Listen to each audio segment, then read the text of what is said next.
네, 오늘 여러분과 함께 나눌 말씀은 마태복음 9장입니다. 35절에서 38절까지 말씀입니다.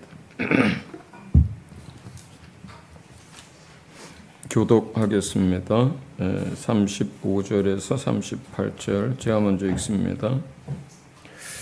예수께서는 모든 도시와 마을을 두루 다니시면서 유대 사람의 여러 회당에서 가르치시며 하늘나라의 복음을 선포하며 온갖 질병과 온갖 아픔을 고쳐주셨다.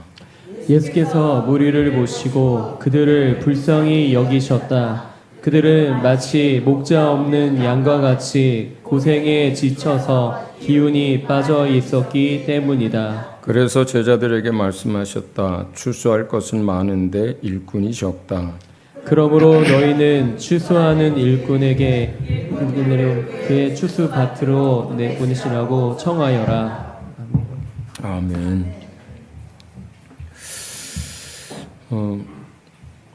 요즘 마가복음을 제가 읽고 있는데 특별히 그 예수님께서 사람들을 불쌍히 여기셨다라고 하는 이 표현들이 계속 눈에 들어와요. 그리고 이 말씀을 전하게 됐습니다. 그 마태복음 20장 34절에 예수께서 불쌍히 여기사라는 단어를 이렇게 문장 표현이 있는데 그땐 소경을 보시고 예수 앞에 나와서 이제 그 눈뜨기를 고쳐주기를 원하는 그 소경을 보시고 이렇게 그 소경을 불쌍히 여기셨다 그래요. 장애를 가지고 사는 사람 참 많습니다. 또 질병이 있는 사람들도 많습니다. 그런데 눈을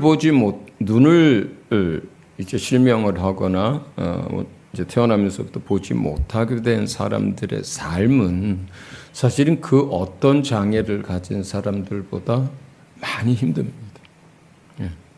저는 더 잘 알죠. 왜냐하면 저희 할아버지가 한두 살 땐가 이제 눈을 다치셔서 실명을 한 상태에서 봉사로 평생을 70 중반까지 사셨는데 평생을 보지 못하고 사셨거든요. 친할아버지가. 그래서 세수 하나 하는 거, 화장실 하나 가는 거, 식사 하나 하는 거, 뭐 연마을에 지팡이 잡고 이렇게 더듬더듬 가시는 거, 그 모든 것들이 얼마나 힘드셨는지를 제가 돌아가실 때까지 봤습니다.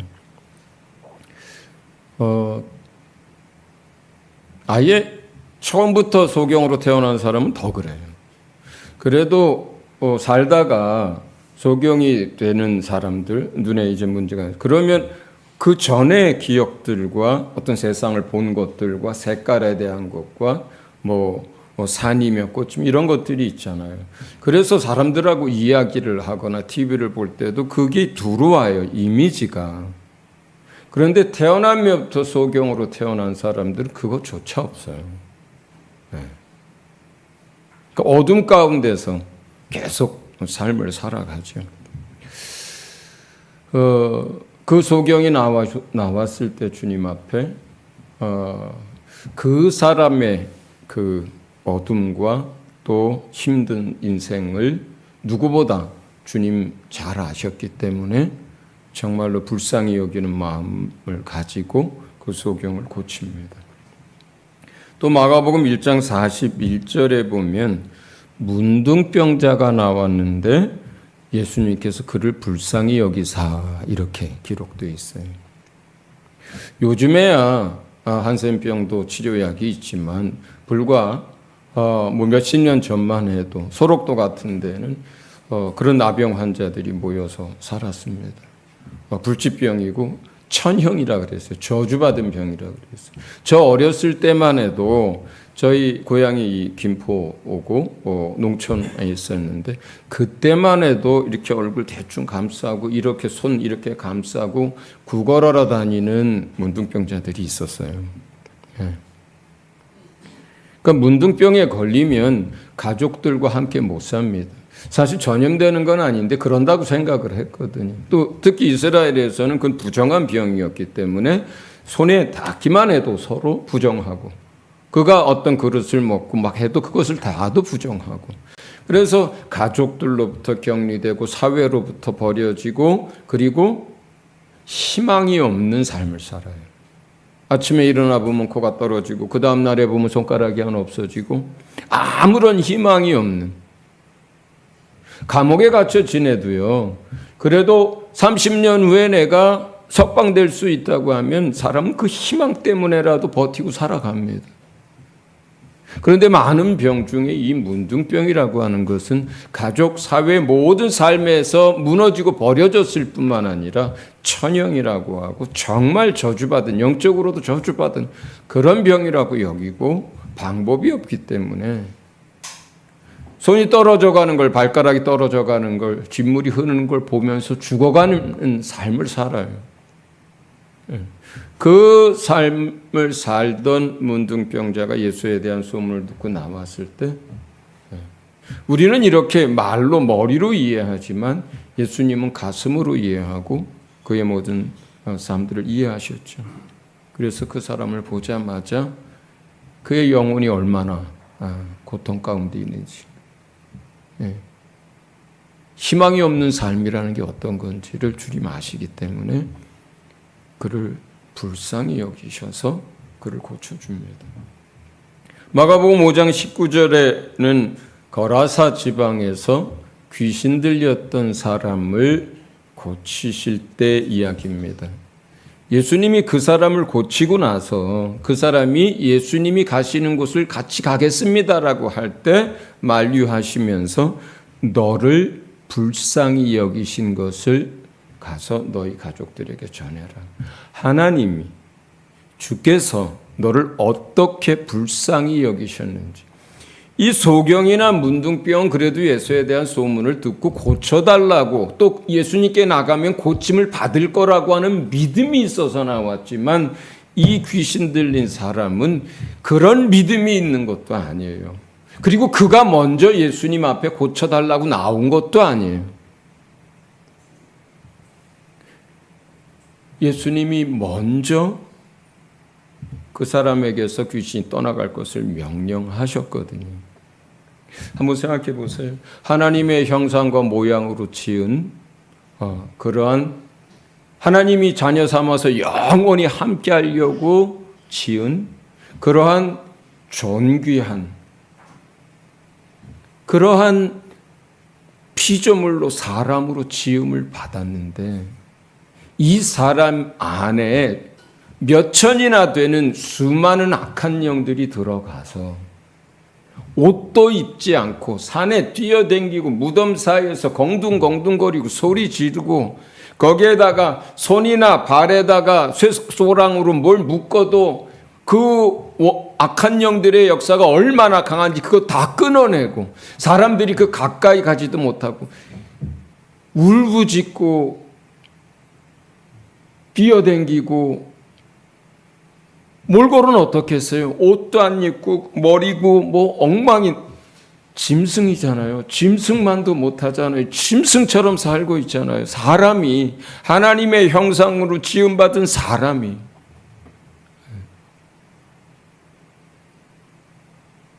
그 사람을 봤을 때 하나님의 형상대로 지음받고 자녀 삼아서 하나님과 함께 영원히 있기를 원해서 그 계획으로 지음받은 사람이 짐승처럼 살고 있는 악한 영들 때문에 그 모습을 보시고, 그가 무슨 믿음이 있었던 것도 아니고 그가 먼저 주님 앞에 나와서 살려달라고, 도와달라고 그렇게 한 것도 아니지만, 그 짐승보다 못하게 그렇게 울부짖으며 살고 있는 그 사람을 보면서 아버지 하나님도, 그 아들 예수님도 그를 불쌍히 여기셨어요. 그래서 예수님이 먼저 그가 멀리 있을 때 그 모습을 보고 그를 정말 불쌍히 여기셔서 귀신에게 명령해서 그 사람에게 나오라고 했던 거예요.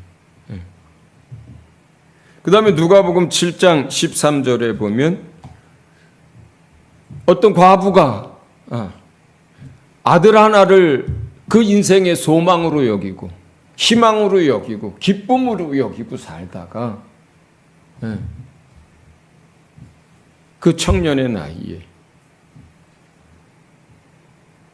먼저 죽습니다. 여러분이 아시는 것처럼 이스라엘에는 모든 게 다 남자 중심이에요. 성경이 기록될 때도 뭐 특별한 이유가 있는 경우 아니면 여자 이름은 거론조차도 안 합니다. 재산의 상속권도 다 남자에게 있습니다.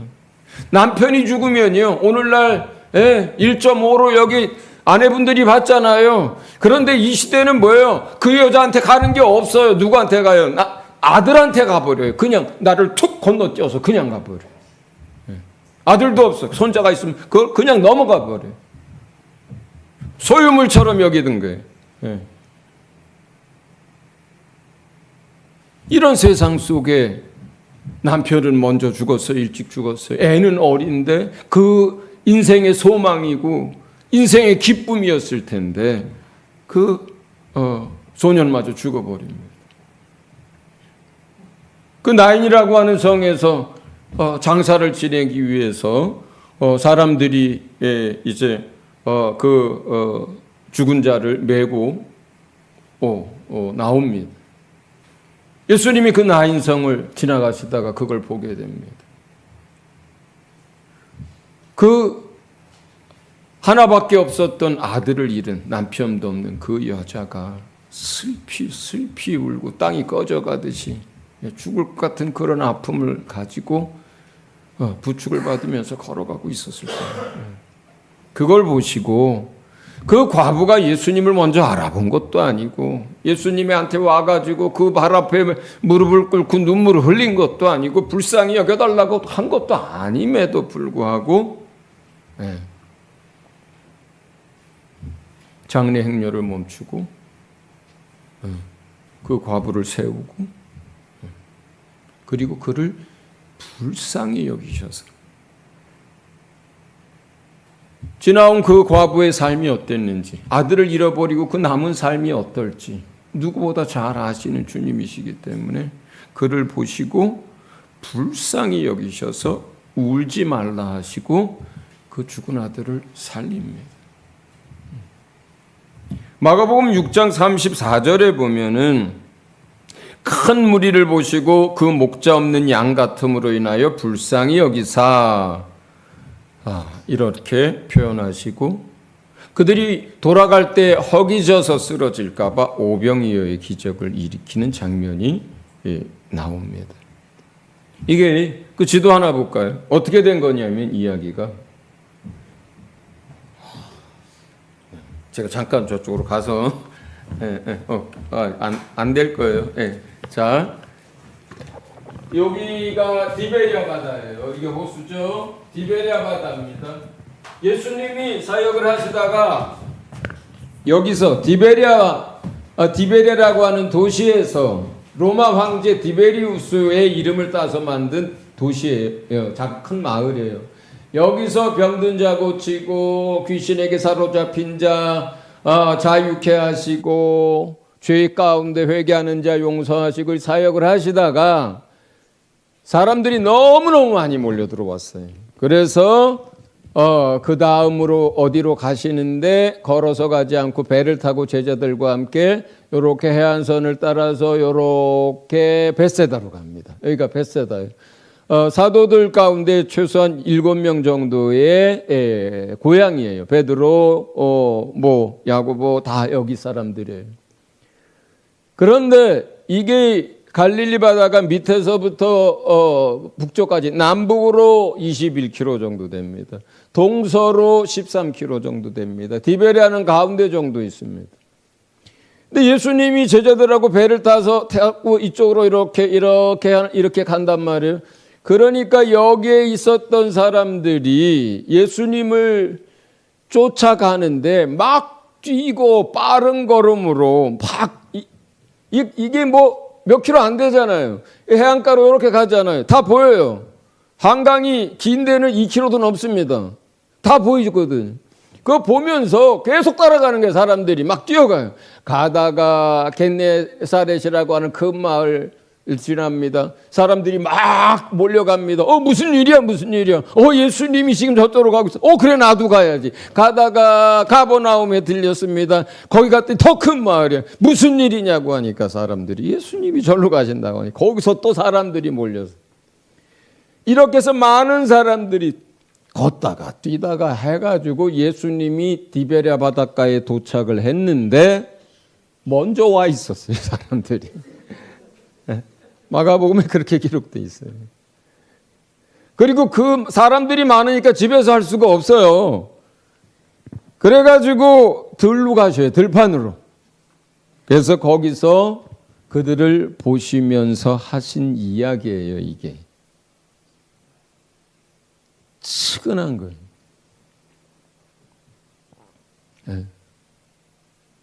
예수님께 도움받으려고 어떤 사람은 아픈 다리를 절뚝절뚝하면서 갔을 거고, 어떤 사람들은 나이가 먹어서 빨리 못 걷는 사람은 자식들이 부축하면서 갔을 거고, 어떤 사람은 또 뭐 탈 것에 타고 갔을 거고,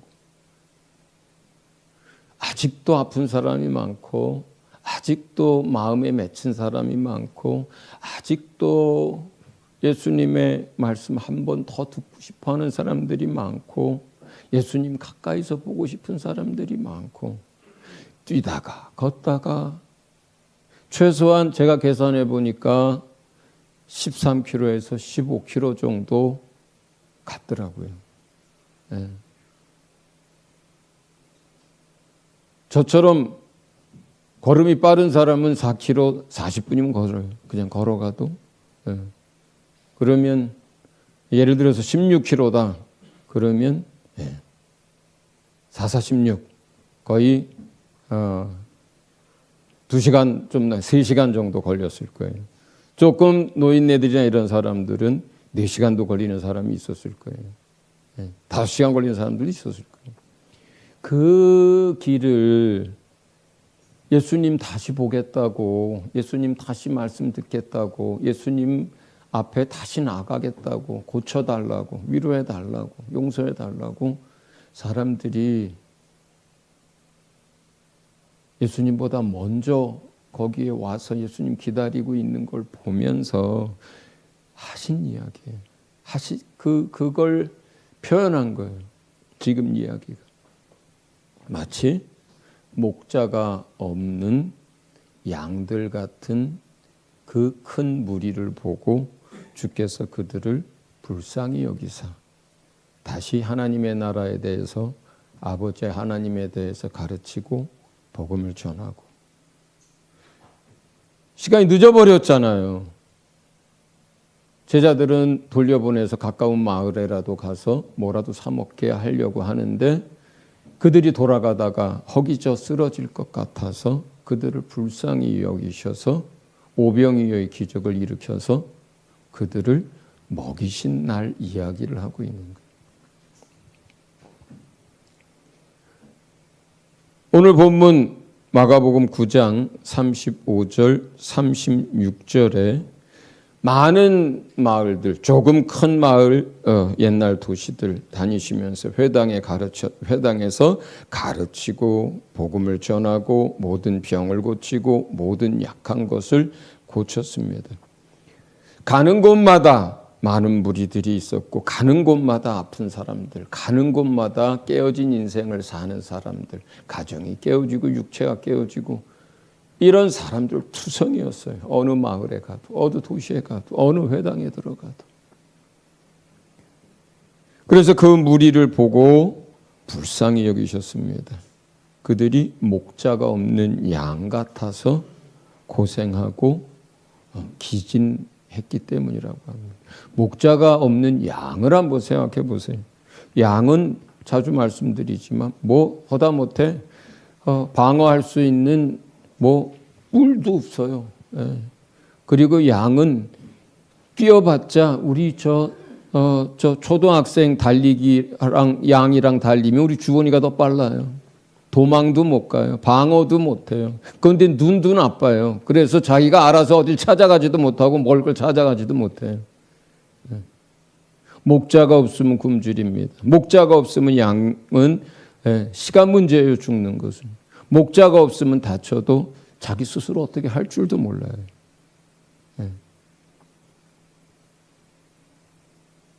이게 상하고 지치고 깨지고 무너진 인생을 사는 사람들의 모습이에요. 하나님을 떠났기 때문에 이런 삶을 삽니다. 주님을 아직 못 만났기 때문에 이런 삶을 살아요. 그래서 예수님 잠잘 틈도 없고 예수님 먹을 겨를도 없어도 그들을 볼 때마다 그들이 불쌍해서 가르치고 또 복음을 전하고 아픈 자는 손을 얹어서 고치고 악한 영들에게 사로잡혀 매인 사람들은 자유케 하는 일들을 공생에 내내 하셨던 거예요. 그러면서 37절 38절에 이에 제자들에게 이르시되 추수할 것은 많되 일꾼이 적으니 그러므로 추수하는 주인에게 청하여 추수할 일꾼들을 보내 주소서 하라 하시니라. 그 목자 없는 양 같은, 그래서 지치고 상하고 삶이 깨지고 무너진 그 사람들을 뭐라고 표현해요? 첫 번째는 목자가 없는 양 같다라고 표현하죠. 두 번째는 뭐예요? 영적으로 그들의 마음과 중심이 어떻다는 거예요? 네. 추수할 때가 이른 곡식이라고 주님은 봅니다. 건강한 사람들은 주님 믿기가 참 쉽지 않습니다. 돈 많은 사람들 주님 믿기가 쉽지 않습니다. 자수성가하신 분들 예수님 만나기 어렵습니다. 자의식이 강한 분들, 뭘 안다라고 하시는 분들, 행위로 뭔가 그래도 양심대로 살았다라고 하시는 분들 예수 만나기 참 어렵습니다. 연세가 들어도 마찬가지입니다. 그건 놀랍습니다. 80, 90이 돼도 똑같습니다. 그런데 어떤 사람들은 주님 보시기에 목자가 없는 양과 같고 어떤 사람들은 추수할 때가 다 이른 곡식처럼 보입니다. 추수할 때가 되도록 주님이 일하신 사람들이기도 해요. 우리가 착각하지 말아야 될 것은 믿는 사람들에게는 하나님이 함께 하시고 그들을 눈동자처럼 지키고 이런다고 생각하고 안 믿는 사람들은 악한 자들이 그 가운데 역사하니까 하나님이 버리셨다고 생각할 수도 있겠지만 그건 정말 오해죠. 믿지 않는 사람들의 인생도 보고 계시고 믿지 않는 사람들의 인생 가운데서도 하나님이 구원하시기 위해 여전히 일하시고 있어요. 예. 제가 예수 만나기 전에 몇 년 전에 내가 길을 가면서 울며 하나님을 부르고 내가 산길을 걸으면서 땅바닥에 주저앉아서 하나님 나 좀 살려달라고 할 때 내가 몇 년 후에 예수님을 만났지만 그때에도 하나님은 나를 보고 계셨고 내가 울부짖을 때 그거 듣고 계셨어요. 내가 지나고 하나님 만나고 나서 보니까 알겠더라고요. 그때도 함께 하셨구나. 그때도 보고 계셨구나. 그때도 내 간구를 들으셨구나. 다음 주 25일 날은 저에게 그리고 몇 가정에게 특별한 날입니다. 아침에 일찍 김진성 집사와 함께 김진성 집사의 노모가 계신 광주로 내려갑니다.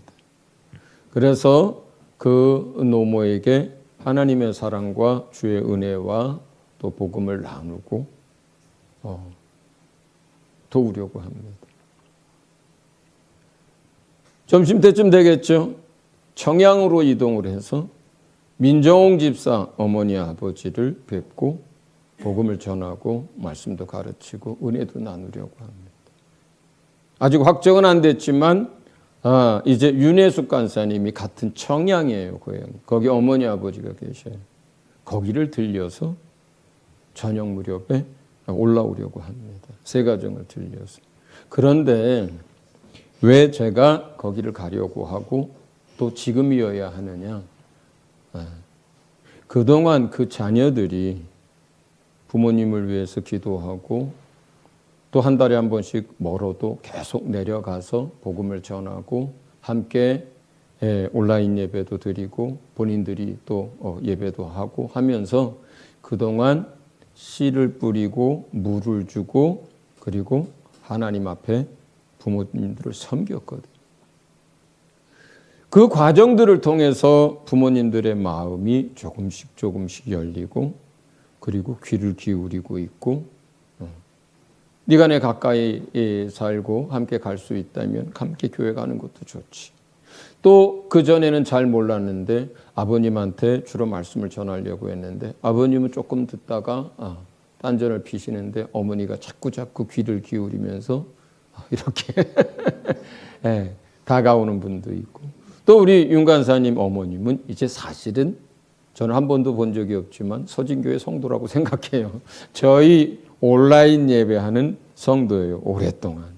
그리고 얘기를 들어보니까 윤혜숙 간사님보다 어떨 땐 믿음이 더 좋으신 것 같더라고요.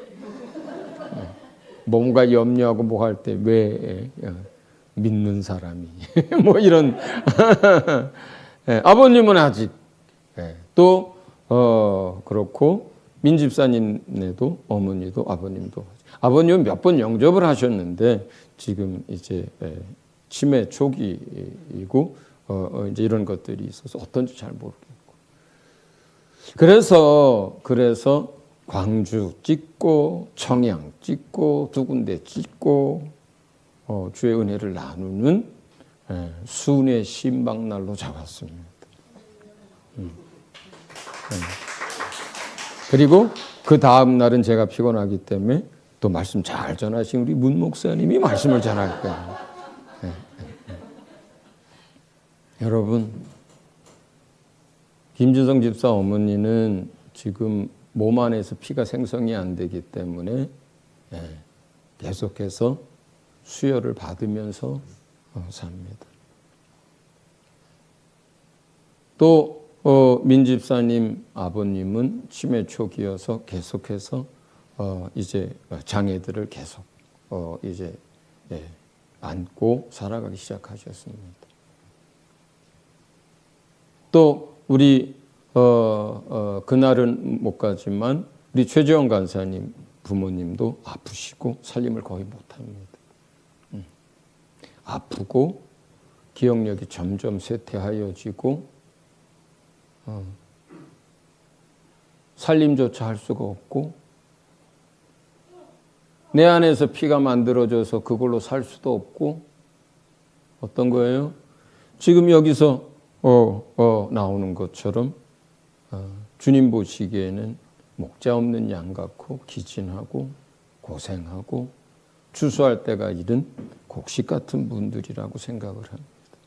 가끔 예배할 때 저희 이제 안병현 집사님이 아우 하고 이렇게 잠깐 분위기를 깰 때도 있지만 많이 아프세요. 사실은 그래도 지금 정도 건강을 유지하시고 예배를 어떻게 하든지 다른 거 못해도 예배에 내가 빠지지 않으리라 하고 오세요.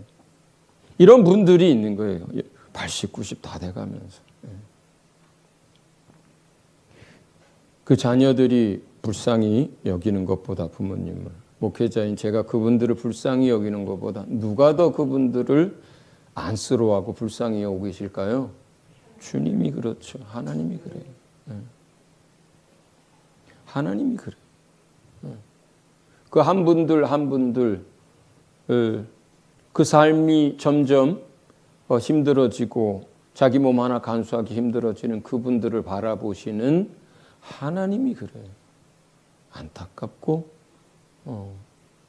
불쌍히 여기고 그리고 그들에게 주의 사람들을 자녀들을 주의 자녀들을 보내서 그들을 구원하시려고 일하시는 분이 우리 아버지요 우리 주님이신 줄로 믿습니다.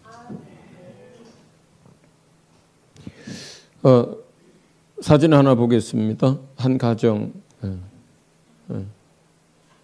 저기 산골 마을은 라오스 비엔티엔에서 비행기로 1시간을 타고 간 다음에 거기에서 차로 2시간 정도를 들어가야 하는, 우리식으로 말하면 강원도 산골 같은 마을입니다. 저 산 위에 저렇게 집들을 짓고 대부분 화저민점으로 살아갑니다.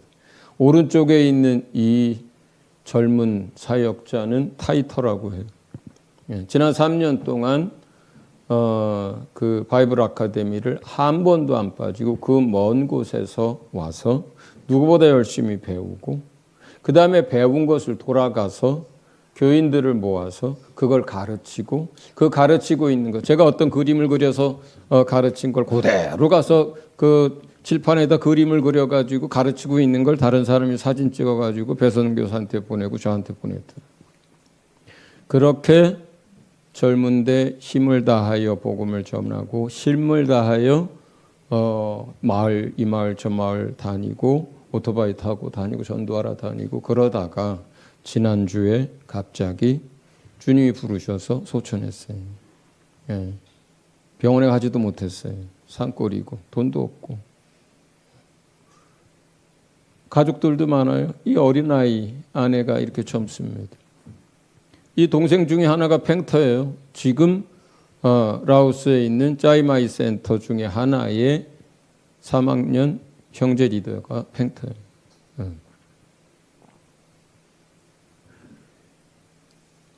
배우기도 열심히 배웠고 또 돌아가서 가르치기도 열심히 가르쳤고 산골 쫓아다니면서 복음도 열심히 전했어요.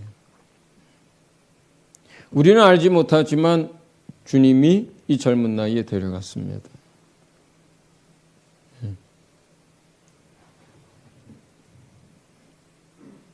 이런 일꾼들이 주님 시대에도 부족했고 오늘날도 부족해요. 어디 가도 부족해. 저는 여기에 본문에 주인에게 청하여 추수할 일꾼들을 보내주소서 하고 기도하라고 하셨는데 이걸 다르게 해석하고 싶어요. 추수할 일꾼들 보내주소서 기도할 게 아니라 저와 여러분이 추수할 일꾼이 되도록 기도해야 돼요.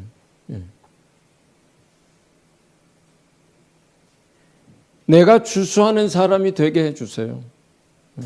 내가 주님 은혜 받고 주님 사랑하고 성령 충만해서 내가 여기 이 목자 없는 양 같은 사람들, 추수할 때가 다 이르렀는데 추수할 사람이 없어서 예수님이 누군지도 모르고 저 산골에서 죽어가고 있는 사람들. 지난주 제가 말씀드렸죠. 환태평양에 뉴질랜드에 아직도 옷도 안 입고 사는 많은 사람들이 있고 교회가 하나도 없는 안 세워진 섬이 9개가 있다 그랬어요. 누군가 가야지가 아니라 주님 내가 추수할 일꾼이 되게 해주세요. 그럴 수 있도록 나를 사용해 주세요. 나를 불러주세요. 이렇게 바꾸어서 기도할 수 있기를 바랍니다. 네. 우리가 눈여겨서 사람들 하나하나의 그 내면을 들여다보고 그의 삶을 들여다보면 그들을 향해서 불쌍히 여기는 마음이 듭니다. 사랑하는 마음이 듭니다. 그래서 복음을 전해야지 하는 마음이 듭니다. 우리 함께 이 시간 기도하겠습니다. 가족 가운데도 또 이웃 가운데도 또 우리가 알지 못하는 나라, 알지 못하는 민족 가운데도 여기에 이렇게 목자 없는 양 같은 그런 사람들이 있습니다. 또 이미 많은 사람들의 기도와 섬김을 통해서 추수할 때가 다 이른 사람들도 있습니다. 주님, 서진교회를 사용해 주십시오. 우리 파송 선교사들을 사용해 주십시오. 우리 협력 선교사들을 사용해 주십시오.